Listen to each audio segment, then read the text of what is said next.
The United Methodist Church is experiencing its greatest upheaval since it formed in 1968 as the merger of the Methodist Church and the Evangelical United Brethren. In this video, I'm going to give you the latest updates on the split that the denomination is experiencing. I'll give you a quick refresher so you understand what we're talking about, but if you want a more detailed picture of what is happening and why, check out the link in the description and watch my video earlier this year on that subject. The United Methodist Church, or UMC, is a mainline denomination in the U.S. and also around the world.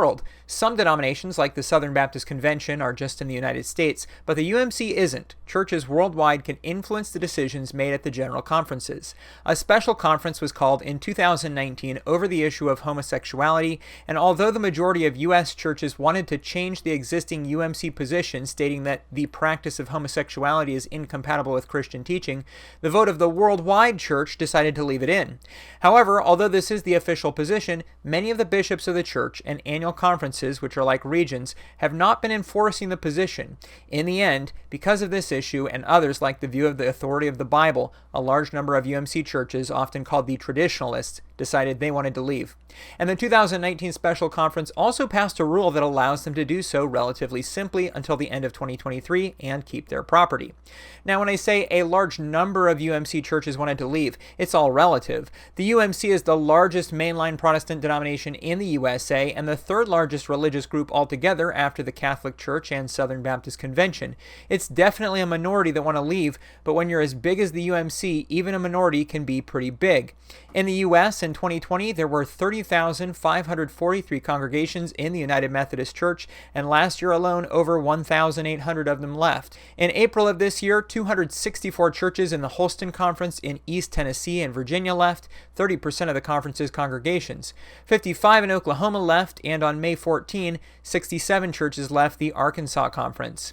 Most, but not all of the churches are joining a new denomination, the Global Methodist Church, which formed in May of 2022. The GMC will not allow practicing homosexuals to be clergy or permit clergy to perform same-sex marriages. These things have been happening in the UMC, and the expectation is that they'll be officially allowed in the future, since the UMC is going to be more liberal after these churches leave. Now some updates. It's not just the traditionalist churches leaving the UMC. On April 22, 2023, the largest UMC church in Oklahoma, St. Luke's United Methodist Church, was approved to disaffiliate. And after they held a vote in which 92% approved the disaffiliation, on May 6, they became St. Luke's Methodist Church. The church's pastor, Bob Long, referenced the wording about homosexuality in the Book of Discipline as the reason the church was leaving the UMC, and said, "We don't agree with that at all. We're going to be inclusive. We're going to be welcoming to all our children of God." Other churches that have sought to exit have had some issues. As reported previously, the North Georgia Conference decided to not approve any disaffiliations, claiming that deceptive behavior and manipulative misinformation had corrupted the process, and they would put a pause on any churches trying to leave. On May 17, a judge lifted that pause, opening the door for the 186 churches trying to leave the conference to hold votes and move forward with the exit process. The North Georgia Conference is considering appealing the decision. Meanwhile, in the Western North Carolina Conference, 38 churches were involved in a lawsuit against the conference and Bishop Kenneth Carter. The conference is allowing disaffiliations, but these churches disagreed with the terms of disaffiliation that were established in the 2019 special conference. The terms that all the exiting churches have to follow include making payments to fund pensions for retired UMC clergy and paying an additional 12 months of apportionments beyond the disaffiliation. In the lawsuit, these 38 churches said that these payments amounted to a ransom and that their buildings were being held hostage. In March, the lawsuit was dismissed, leaving these churches to follow the disaffiliation procedure or stay in the UMC. A similar lawsuit in the Florida Annual Conference had the same result. In this case, 100 churches requested immediate exit from the UMC. In April, the lawsuit was dismissed. Florida UMC Bishop Tom Berlin said, "We applaud the court's ruling today. This clarifies that if a church wants to leave the conference, it must follow the rules established by the denomination." To the east, the North Carolina Conference of the UMC also has been involved in a controversial situation. The 170-year-old Fifth Avenue United Methodist Church of Wilmington had begun a path toward disaffiliation from the UMC, but not yet held a church-wide vote. However, the annual conference and its bishop holds control over local churches, and in March, the conference announced that they would be closing the church in 2 weeks, citing declining attendance.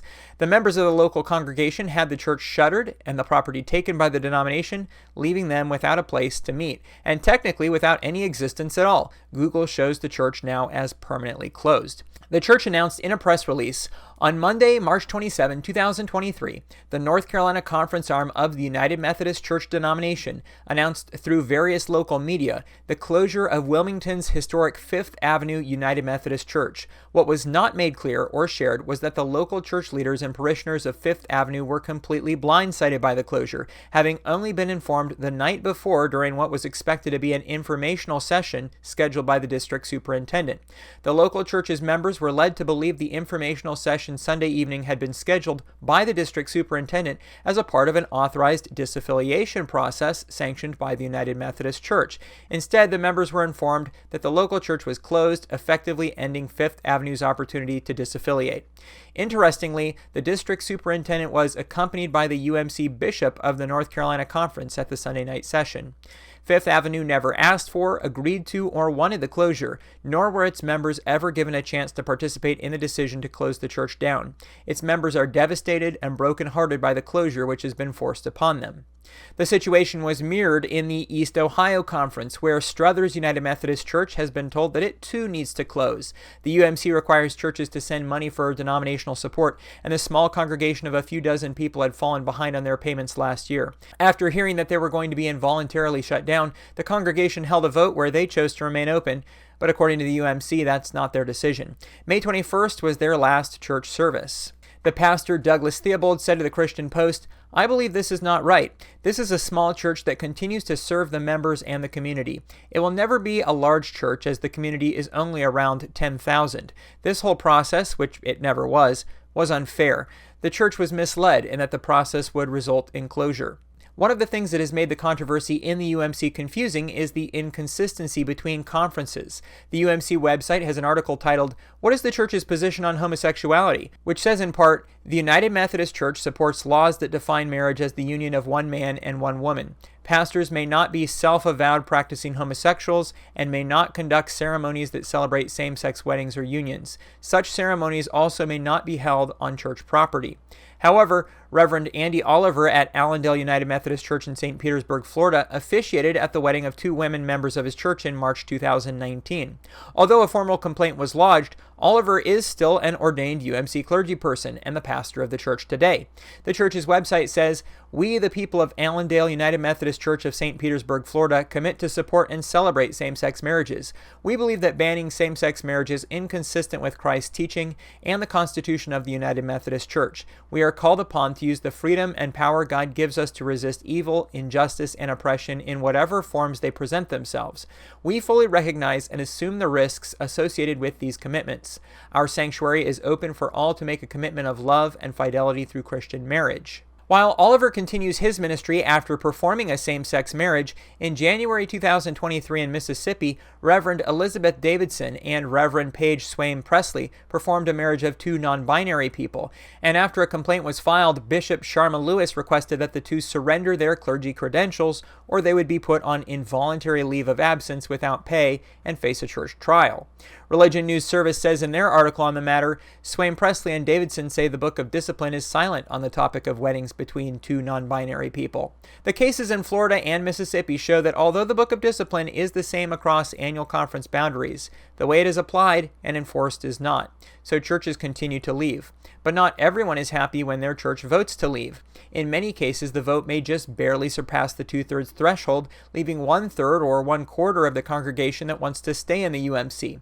When their congregations leave the UMC, these people may feel that their church has left them and that they have no place to go. AL.com reported about some such church members after hundreds of churches in Alabama and the Florida Panhandle left the UMC in the past year.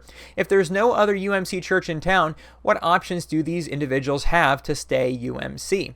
The annual conference in Alabama and others like the South Georgia Conference recommend that they join the general church roll of the UMC, which some are starting to do.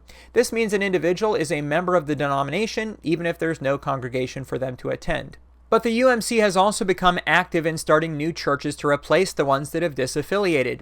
In February 2023, they launched 2 new congregations in Albertville and Oneonta, Alabama, that are initially composed mostly of members from the churches that left the UMC. As for churches leaving, they have until the end of 2023 to complete disaffiliation, but that can be deceiving because the process requires the approval of the annual conferences, and the last opportunity for that approval in most cases are meetings that are taking place before the fall. When at last 2024 comes around, the landscape of Methodism in America may look quite different than it did just a few years ago.